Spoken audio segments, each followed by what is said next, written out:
आजच्या कार्यक्रमासाठी उपस्थित माननीय नामदार श्री देवेंद्र फडणवीस साहेब, मुख्यमंत्री तथा गृहमंत्री महाराष्ट्र राज्य यांचे मी पिंपरी चिंचवड पोलीस दलाच्या वतीने स्वागत करतो।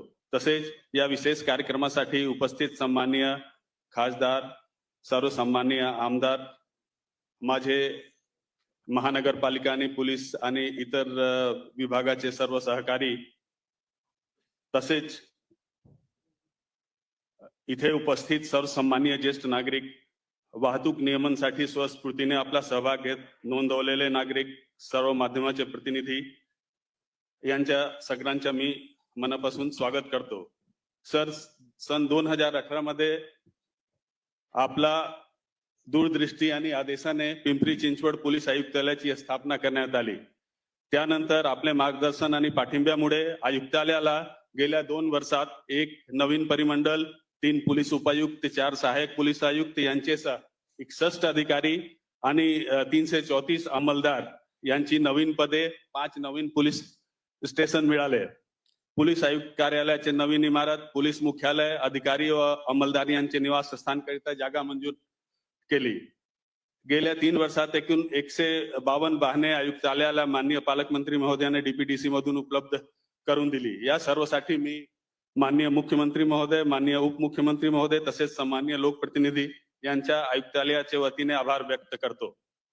सर, आज ज्येष्ठ नागरिक तसेच वाहतूक नियमन या समाजाचे 2 जिव्हाळ्याच्या विषयावर आम्ही तयार केलेले ऍपचे उद्घाटन आपला शुभ हस्ते होत आहे, याचा आम्हाला अत्यंत आनंद आणि समाधान आहे। ज्येष्ठ नागरिक हे अनुभवाचे आणि संस्काराचे मूल आहेत। आपल्या उमेदीचे वर्षे त्यांनी देश, समाज आणि आपले कुटुंबाचे उभारणीसाठी खर्ची घातलेली असतात। उतारवयात त्यांना एकटेपणा, असुरक्षितता आणि आरोग्य समस्येचा सामना करावा लागतो। त्यांची अडचण आणि आमच्या सामाजिक जाणीवाचे भान ठेवून आम्ही ज्येष्ठ नागरिकांचे 24/7 मदतीसाठी ज्येष्ठानुबंध ही ऍप विकसित केलेले आहे। सदर ऍपच्या माध्यमातून अडचणीच्या वेळी एकटेपणा वाटत असल्यास, वैद्यकीय मदतीची आवश्यकता असल्यास किंवा आपला अनुभव कथन करण्यास, तसेच सुख दुःखाची गोष्टी आमच्या सोबत शेअर करण्यासाठी ज्येष्ठ नागरिक आम्हाला कधीही संपर्क करू शकतात। पिंपरी चिंचवड आयुक्तालयातील नागरिकांसाठी वापरण्यास अत्यंत सोपे असणारे हा ऍप सध्या गुगल प्ले स्टोअर वर उपलब्ध असून लवकरच ऍपल स्टोअर वर सुद्धा उपलब्ध होणार आहे। आजपर्यंत आपल्या आयुक्तालयातील सुमारे 22,000 ज्येष्ठ नागरिकांनी सदरचे ऍप डाउनलोड केलेले आहेत। त्यापैकी काही ज्येष्ठ नागरिक प्रातिनिधिक स्वरूपात या कार्यक्रमासाठी पण उपस्थित आहेत। सदरचे ऍप मध्ये आर्टिफिशियल इंटेलिजन्सचे इंटिग्रेशन असल्यामुळे येणारे कॉलची अर्जन्सी आणि सिव्हिरिटी आम्हाला इंटरफेसवरील कलर कोडिंग मुळे समजणार आणि त्यामुळे इमर्जन्सी केसेस मध्ये कॉलरला तात्काळ प्रतिसाद देता येऊ शकेल। AI पॉवर्ड हे स्मार्ट सजेशन मुळे ज्येष्ठ नागरिकांना जवळचे हॉस्पिटल, मेडिकल, किराणा स्टोर्स, अत्यावश्यक सेवेचे ठिकाण याबाबत माहिती ऍपवर सहज उपलब्ध होईल। आदरणीय सर, आम्हाला विश्वास आहे की आमचे ज्येष्ठानुबंध ऍप हे पिंपरी चिंचवड पोलीस आणि ज्येष्ठ नागरिका यांच्यामधील एक भावनिक पूल असणार आहे। वाढते नागरिकीकरण आणि वाढती वाहन संख्यामुळे वाहतूक व्यवस्थापन आज अत्यंत महत्त्वाचे झालेले आहे। वाहतूक पोलिसांची संख्या अमर्याद असू शकत नाही, परंतु जागरूक नागरिकांची संख्या अमर्याद असू शकते। या आधारावर आम्ही ट्रॅफिक बडी ही व्हॉट्सअप आधारित प्रणाली सुरू केलेली आहे। ट्रॅफिक बडीच्या आधारे नागरिक आम्हाला वाहतूक नियमाचे उल्लंघन, वाहतूक कोंडी याबाबत कळू शकतात, वाहतूक समस्या सोडवण्यासाठी उपाययोजना सुचवू शकतात आणि ट्रॅफिक बडी म्हणून वाहतूक नियमनासाठी आम्हाला ॲज अ व्हॉलंटियर मदत करू शकतात। वाहतूक विभागाचे जनहितार्थ जारी केले जाणारे ब्रॉडकास्ट या ऍपच्या माध्यमातून जास्तीत जास्त लोकांपर्यंत कमी वेळात पोहोचणे शक्य होणार आहे। ट्रॅफिक बडी प्रणाली वापर करण्यासाठी कोणीही नवीन ऍप डाउनलोड करायची गरज नाही। ट्रॅफिक बडीचे व्हॉट्सअप नंबरवर हाय मेसेज पाठवून या प्रणाली ऍक्टिव्हेट करता येते। मिळालेल्या माहितीचे आर्टिफिशियल इंटेलिजन्सच्या आधारे विश्लेषण करून कोणत्या भागात वाहतूक नियमाचे जास्त उल्लंघन होते, कोणत्या भागात कोणत्या वेळी जास्त वाहतूक कोंडी होते, असे विविध प्रकारचे प्रिडिक्शन आम्हाला उपलब्ध होणार आहे, जेणेकरून आमचे वाहतूक व्यवस्थापन अधिक कार्यक्षम होणार आहे। आतापर्यंत जवळपास 300 नागरिकांनी ट्रॅफिक बडी वर व्हॉलंटियर म्हणून नोंदणी केलेली आहे। सर, ज्येष्ठानुबंध ऍप तयार करण्यासाठी आम्हाला फ्लेम युनिव्हर्सिटीचे श्री कुटार सहा प्रोफेसर श्री चिरंजय चट्टोपाध्याय व त्यांचे सहकारी यांच्या मोलाच्या सहकार्य लाभलेलं आहे. Doctor Mahesh Godar, doctor Vaishali Bangikar madam व MIT आळंदीचे टीमने आमच्यासाठी ट्रॅफिक बडी प्रणाली विकसित केलेली आहे. दोन्ही टीमचे पिंपरी चिंचवड पोलिसांच्या वतीने मी आभार व्यक्त करतो. नागरिकांचे मनात पोलिसांविषयी विश्वास, आपुलकी आणि सुरक्षिततेचा भाव निर्माण करणाऱ्या हे दोन्ही ऍपच्या माननीय मुख्यमंत्री महोदय यांच्या हस्ते मान्यवरांचे उपस्थित उद्घाटन होत आहे. ही आमच्यासाठी अत्यंत आनंदाची आणि अत्यंत अभिमानाची बाब आहे. आदरणीय महोदय, सशक्त समाजासाठी संवेदनशील पोलीस यंत्रणा उभी करण्यासाठी आम्ही नेहमी कार्यरत राहू अशी मी पिंपरी चिंचवड पोलिसांच्या वतीने आपणास ग्वाही देतो. पुनश्च एकदा आपले सर्व मान्यवरांचे धन्यवाद. जय हिंद, जय महाराष्ट्र. हिंदवी स्वराज्याचे सरसंस्थापक छत्रपती शिवरायांना मानाचा मुजरा करतो. भारतीय राज्यघटनेचे शिल्पकार भारतरत्न डॉक्टर बाबासाहेब आंबेडकर यांना मानवंदना अर्पित करतो. आजच्या या अतिशय सुंदर अशा कार्यक्रमामध्ये मंचावर उपस्थित असलेले ज्येष्ठ साहित्यिक, अभ्यासक आदरणीय सदानंद मोरे सर, खासदार श्रीरंगप्पा बारणे, आपले लोकप्रिय आमदार महेश दादा लांडगे, त्याचप्रमाणे मंचावर उपस्थित असलेले आपल्या पिंपरी चिंचवडचे लोकप्रिय आमदार शंकरभाऊ जगताप, उमाताई खापरे, अमितजी गोरखे, आमचे सहकारी श्रीकांतजी भारतीय, पोलीस आयुक्त श्री विनय कुमार चौबे, मनपा आयुक्त श्री शेखर सिंग, या ठिकाणी उपस्थित श्री राहुल जाधव, श्री नितीन काळजे, उपस्थित सर्व पदाधिकारी आणि या ठिकाणी उपस्थित माझ्या सर्व माता भगिनी आणि बंधूंनो, आज खरं म्हणजे पालखी प्रस्थान सोहळ्याकरता या ठिकाणी मी आलो असताना काही महत्वाच्या कार्यक्रमांकरता देखील उपस्थित राहण्याची संधी मला मिळाली आणि यामध्ये विशेषतः जे काही भेटीचं शिल्प आहे, संत ज्ञानेश्वर माऊली आणि संत नामदेव महाराज यांच्या ऐतिहासिक भेटीचं अतिशय सुंदर आणि भव्य अशा प्रकारचं शिल्प जे तयार करण्यात आलेलं आहे, त्याचं उद्घाटन करण्याची संधी देखील मला मिळाली. खरं तर आपल्याला कल्पना आहे की माऊलींनी आपल्या वारकरी संप्रदायाचा एक पायवा रचला असं आपण म्हणतो आणि त्याच्यावर संतश्रेष्ठ तुकाराम महाराजांनी कळस ठेवला अशी आपली मान्यता आहे. माऊलींनी जे विचार आपल्याला दिले आणि ज्या प्रकारे अतिशय सोप्या शब्दामध्ये भागवत धर्माचं, भगवद्गीतेचं तत्वज्ञान आणि आपला वैश्विक विचार हा आपल्यापर्यंत पोहोचवला, त्यामुळेच आज इतक्या वर्षानंतरही पांडुरंगाच्या चरणी भेटीला जाताना माऊलींची पालखी आणि त्या पालखीमध्ये लाखो लोक आमचे वारकरी हे सामील होत असतात आणि एक मोठी उज्ज्वल अशा प्रकारची परंपरा या ठिकाणी आहे. नामदेव महाराजांनी तर ही संपूर्ण परंपरा आपल्यापर्यंत त्यांच्या अभंगांच्या माध्यमातून पोहोचवलीच, पण सगळ्यात महत्वाचं पंजाब पर्यंत आपला विचार हा त्यांनी पोहोचवला आणि आजही आपल्याला कल्पना आहे की गुरु ग्रंथ साहिब आपल्या शीख पंथाचं जे सर्वात मोठा ग्रंथ मानला जातो किंवा ज्याला गुरु ते मानतात, ज्याला ईश्वराचा दर्जा त्यांनी दिला आहे, त्यातही संत नामदेव महाराजांचे शब्द, त्यांच्या ओव्या किंवा त्यांच्या अभंगातला भाग हा आपल्याला पाहायला मिळतो. आणि म्हणूनच या भागवत धर्माला ज्यांनी एक वेगळी उंची दिली अशा दोन संत श्रेष्ठांचं हे शिल्प, त्यांच्या भेटीचं शिल्प. आणि असं म्हणतात की ज्यावेळेस दोघांची भेट झाली त्यावेळी नामदेव महाराज म्हणाले, धन्य तो अवसरू संत समागम, करीतसे संभ्रमू आवडीचा, नामदेव म्हणे सफल हे जिणे, स्वामींच्या दर्शने धन्य झालो.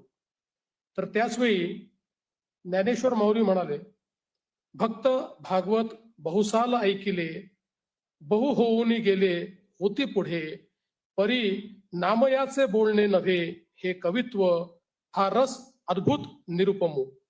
अशा प्रकारे दोघांनीही एकमेकाचं श्रेष्ठत्व हे त्या भेटीमध्ये सांगितलेलं आहे.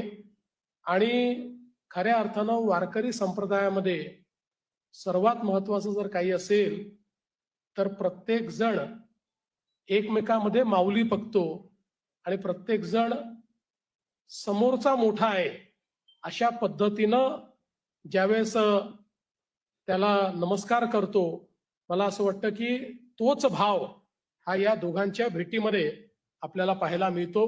आणि म्हणून हे अतिशय सुंदर अशा प्रकारचं कार्य या ठिकाणी उभं केल्याबद्दल मी महानगरपालिकेचे आणि आपल्या लोकप्रतिनिधींचे अतिशय मनापासून अभिनंदन करेन, त्यांचे आभार देखील मानेन. आज संतपीठामध्ये देखील जाण्याची संधी मिळाली. मी खरोखर महानगरपालिका असेल, महेशदादा लांडगे असतील, सदानंद मोरे सर असतील, या सगळ्यांचे अतिशय मनापासून अभिनंदन आणि आभार मानतो की इतकं सुंदर संतपीठ हे तयार करण्याचं काम या ठिकाणी झालं. खरं आपण जर बघितलं तर आपला विचार हा वैश्विक विचार आहे, जगाला साद घालणारा आणि जगाला दिशा दाखवणारा विचार आहे. पण हा इतका मोठा विचार हा जर काही लोकांपुरतच सीमित राहिला तर तो हळूहळू कालबाह्य होईल. आज शेकडो वर्ष तो कालजयी काय? कारण एका पिढीने दुसऱ्या पिढीला तो दिलाय. पण आपल्या संपूर्ण नागरी जीवनामध्ये तो पुढे जाईल का, अशा प्रकारचे अनेक प्रश्न निर्माण होतात. अर्थात जोपर्यंत वारी आहे तोपर्यंत हा विचार आहे, आणि जोपर्यंत चंद्र आणि सूर्य आहे तोपर्यंत वारी आहे. त्याच्यामुळे हा विचार काही संपू शकत नाही, पण तो आपल्या पुढच्या पिढीपर्यंत पोहोचला पाहिजे. या दृष्टीनं या संतपीठामध्ये जी रचना करण्यात आलेली आहे, सीबीएसईचं करिक्युलम आहे आणि त्याच्यामध्ये आपला संत विचार हा अतिशय सुंदर पद्धतीनं गुंफण्यात आलेला आहे. आणि 4 भाषा, संस्कृत, मराठी, हिंदी आणि इंग्रजी, या 4ही भाषांमध्ये हा विचार त्या ठिकाणी आमच्या विद्यार्थ्यांपर्यंत पोहोचतोय. यातलं महत्वाचं आहे की हा विचार जर वैश्विक करायचा असेल तर विविध भाषांमध्येही हा विचार पोहोचवणारी मंडळी असली पाहिजेत. आणि म्हणून मला असं वाटतं की आपली जी संस्कृती आहे त्यातली मूल तत्व ठेवून आधुनिक पद्धतीनं त्याची मांडणी आम्हाला कशी करता येईल, असा एक अतिशय चांगला प्रयत्न हा संतपीठाच्या माध्यमातून झालाय. भविष्य काळामध्ये हे संतपीठ अजून मोठं करण्याची इच्छा आहे. मगाशी मोरे सरांनी सांगितलं की विद्यापीठापर्यंत याचा विस्तार झाला पाहिजे. निश्चितपणे मी आज एवढंच सांगू इच्छितो की संतपीठाच्या विस्ताराकरता ज्या ज्या प्रकारचे आपण या ठिकाणी प्रयत्न कराल, आराखडे तयार कराल, त्याचं नियोजन कराल, त्याच्या पाठीशी महाराष्ट्र सरकार भक्कमपणे उभं राहील, हा विश्वास देखील या निमित्ताने मी देतो. आज खरं म्हणजे पिंपरी चिंचवड शहरामध्ये अनेक महत्वाच्या कामांचं उद्घाटन आणि भूमिपूजन आपण केलं. रस्त्यांचं केलं, बटरफ्लाय पुलाचं केलं. त्या ठिकाणी विशेषतः आपण sewage treatment plant, 2 sewage treatment प्लांटचं या ठिकाणी उद्घाटन केलं. हे अत्यंत महत्वाचं आहे. आपण नेहमी इंद्रायणी स्वच्छ करायची असं सांगतो, आपल्या नद्या स्वच्छ करायच्या असं सांगतो. त्या तेव्हा स्वच्छ होतील ज्यावेळी आपलं संपूर्ण सीवेज हे आपण ट्रीट करू शकू आणि त्या दृष्टीनं हा महत्वाचं पाऊल आहे. आणि पुढच्या काळामध्ये एक थेंबही घाण पाणी आमच्या नद्यांमध्ये जाणार नाही अशा प्रकारचं नियोजन आपल्याला करायचं आहे. पिंपरी चिंचवड शहर असो किंवा पुणे शहर असो, 100% नदीमध्ये जाणारं पाणी हे ट्रीटेडच असेल, त्याच्यावर प्रक्रिया केलेलंच असेल. अशा प्रकारचं एक मोठं नियोजन हे आपण हातामध्ये घेतलेलं आहे, त्याचं काम सुरू केलेलं आहे. आणि त्याच्याकरता जो काही आर्थिक पाठबळ आहे ते देखील देण्याची व्यवस्था आपण केलेली आहे. आणि मला अतिशय आनंद आहे की आज 2 STPचं देखील आपण उद्घाटन केलंय. अनेक प्रकल्पांचं भूमिपूजन हे देखील आज आपण या ठिकाणी केलंय. विशेषतः आज आपण एक क्लाइम्बिंग वॉल ही देखील तयार केलेली आहे.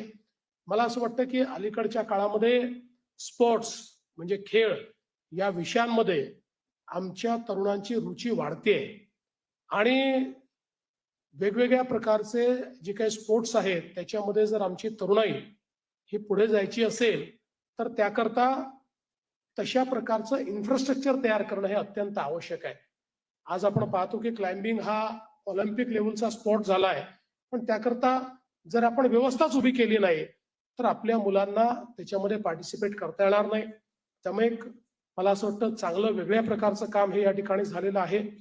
आणि म्हणून या सगळ्या कामांकरता मी महानगरपालिकेचं अतिशय मनापासून अभिनंदन करतो.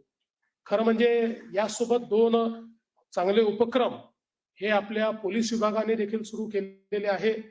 विशेषतः आमच्या सिनियर सिटीजन्स करता, वृद्धांकरता जो उपक्रम आपण सुरू केलाय तो अत्यंत महत्वाचा आहे की सगळ्या पद्धतीनं त्यांना आवश्यक असेल त्यावेळी आमचे पोलीस उपलब्ध असतील.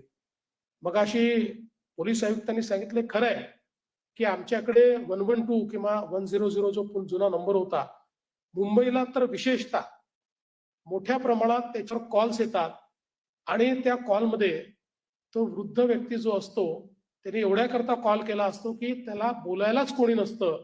2-2, 3-3 दिवस तो कोणाशी बोलला नसतो आणि म्हणून तो पोलिसांशी बोलतो. पोलीस त्याच्याशी 5 मिनिटं गप्पा मारतात आणि त्याला अतिशय बरं वाटतं. त्यामुळे आज सिनियर सिटीजन्सचे प्रश्न हे वेगळ्या प्रकारचे आहेत. त्यांच्या पाठीशी कोणीतरी उभं आहे अशा प्रकारची भूमिका असली पाहिजे. अनेक वेळा इमर्जन्सी असते, त्या इमर्जन्सीमध्ये कोणाकडे पाहायचं तर आता हा जो ऍप तयार झालेला या ऍपकडे त्यांना पाहता येईल आणि या ऍपच्या माध्यमातून इमर्जन्सीच्या काळातली कुठलीही मदत ही त्यांना त्या ठिकाणी मिळेल. आणि मला असं वाटतं की पोलिसांमध्ये शेवटी पोलीस जे काही काम करतात त्यात माणुसकी हा सगळ्यात मोठा धर्म आहे आणि त्या धर्माचं पालन हे पोलिसांच्या माध्यमातून अशा प्रकारे आपल्या सिनियर सिटीजन्सची सेवा करून या ठिकाणी होणार आहे. आणि त्यासोबत ट्रॅफिक बडी हाही एक चांगला उपक्रम सुरू केलेला आहे. AI चा उपयोग करून त्या माध्यमातून ट्रॅफिक व्हायोलेशन्स असतील किंवा ट्रॅफिकचं संचलन योग्य पद्धतीनं व्हावं अशा प्रकारचा हा जो ऍप आहे तोही मला असं वाटतं की त्यातनं ट्रॅफिकचं विनियमन करण्याकरता आपल्याला त्याचा फायदा होईल. आज आपल्याला कल्पना आहे पुणे असो किंवा पिंपरी चिंचवड असो, आता आपण या ठिकाणी इंटेलिजंट ट्रॅफिक मॅनेजमेंट सिस्टीम सगळीकडे सुरू करतो, ज्याचा आपण AI पावर्ड अशा प्रकारच्या सिस्टीम्स आहेत. या सिस्टीम्समुळे आपल्याला अतिशय सायंटिफिक पद्धतीनं आणि AI चा वापर करून ट्रॅफिकचं मॅनेजमेंट करता येतं. आपले ट्रॅफिक लाईट सिग्नल किती वेळ बंद राहिले पाहिजे, ते कुठे राहिले पाहिजे, कुठल्या भागात जास्त ट्रॅफिक आहे, कुठे कमी ट्रॅफिक आहे, कुठे डायव्हर्ट केला पाहिजे, अशा सगळ्या गोष्टी आता आपल्याला आपल्या प्लॅटफॉर्म्सवर आपल्या CCTVच्या नेटवर्कच्या माध्यमातून या ठिकाणी पाहायला मिळतात. शेवटी पिंपरी चिंचवड हे शहर अतिशय वेगानं नागरीकरण होणारं शहर असल्यामुळे या ठिकाणी उद्भवणाऱ्या ट्रॅफिकच्या समस्या या सोडवण्याचं काम निश्चितपणे आपल्याला करावं लागेल. आणि त्या दृष्टीने एक सज्जता आता पोलीस विभागाने केलेली आहे. आपलं पोलीस आयुक्तालय देखील आता मजबूत होत आहे, नवीन आयुक्तालयाची बिल्डिंग देखील बनते आहे आणि त्यातनं पोलीस विभागाच्या माध्यमातून चांगल्या प्रकारचं काम या ठिकाणी होईल. मी आज या निमित्ताने एवढंच सांगतो की महेश दादा चिंता व्यक्त करत होते की काम आम्ही करतो, श्रेय दुसरे नेतात. मी तुम्हाला महेश दादा एक गोष्ट निश्चितपणे सांगतो, ये पब्लिक है, ये सब जानती है.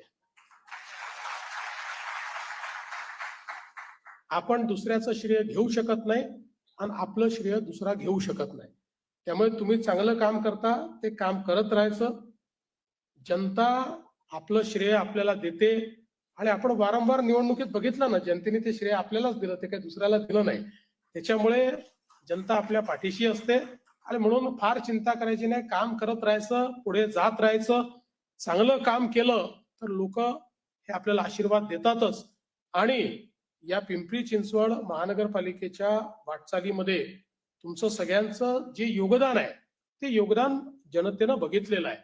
अनेक महत्वाचे निर्णय जे आपण करू शकलो, आज पिंपरी चिंचवडमध्ये जर त्या काळामध्ये आपण पाणी दिलं नसतं तर आज खूप मोठं दुर्भिक्ष आपल्याला पाण्याचं पाहायला मिळालेलं असतं. आज आपण बघितलं असेल तर टॅक्सचा मुद्दा असेल, वेगवेगळ्या प्रकारचे मुद्दे, हे आपण जेव्हा जेव्हा मुद्दे उद्भवले त्यावेळी आपण कधीही प्रेस्टिज इश्यू केला नाही. आता तुम्ही चिरोलीचं सांगितलं, त्या ठिकाणी आम्हाला काय म्हणतात त्याला टीपी नको, आपण तो स्थगित केला. तुमचं म्हणणं होतं की लोकांच्या मनात काही लोक कन्फ्युजन तयार करतात, स्थगिती नको, तो रद्द केला पाहिजे. मी आताच या ठिकाणी आयुक्तांना सांगतो, रद्द करून टाका.